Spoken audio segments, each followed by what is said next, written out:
There's just amazing stories. As we wind down, I was struck by some of the things in the book, the nuances. The reason I asked you if she was such a presence in your home and if you really had, like her presence was felt at all times, because you seem to have insight into how she would prepare and how she, as a singer, like for instance, the candle test where you would test the impact of your breath as you were singing on a candle wick, the effects of the fact that she would not speak on the day of her performance, Yeah. um, things like the impact of the environment. One time she was on a tour of Italy and Mount Vesuvius erupted and the air was contaminated with volcanic gas or whatever, and she had to basically evacuate to save her voice from it. Yeah. Yeah. All these nuances And she had that to you defend a presented in the book. lawsuit for that, right? Yeah, that's right. Yeah.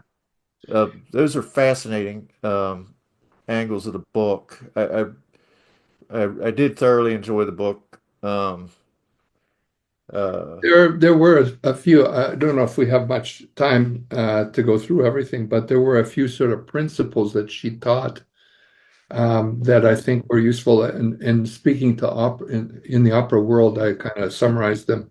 If you have time, we have time. Okay, I'll just briefly go through them. So she taught, and these were the principles she taught. Music cannot be regarded as so sacred that it can only be performed with inspiration and exaltation. Otherwise, all your work will be in vain, meaning it's not just about inspiration and exaltation, but should say, sing with love, skill, and devotion. And should say, the right tone is the one in which it is easiest for you to transition to forte as well as pianissimo, high and low, or fast and slow. If you prolong a high note, how long it should be held should depend not on your trained breathing, but on the audience's endurance.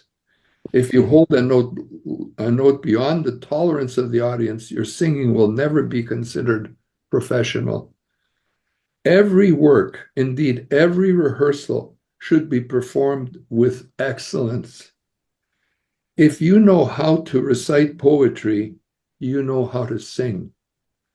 As a singer, you must find your own road to perfection. If you are not nervous before a performance, you will never experience your role, and therefore you will not perform as an artist, but only as a craftsman. As a singer, you should inspire the audience not only to listen to your singing, but also to experience with you what you are experiencing in your performance. If the work does not move the audience, the performer has not reached the goal. You should sing in such a way that, above all else, you love singing. Without persistent, everyday work on yourself, it is impossible to achieve total command over your voice. Confidence in yourself is the foundation of success. We're almost through here. In life, you should do everything in rhythm and good tempo, but never in haste. Finally, a good teacher is someone who understands the natural voice of a student. That was her sort of philosophy of teaching. right. Cool.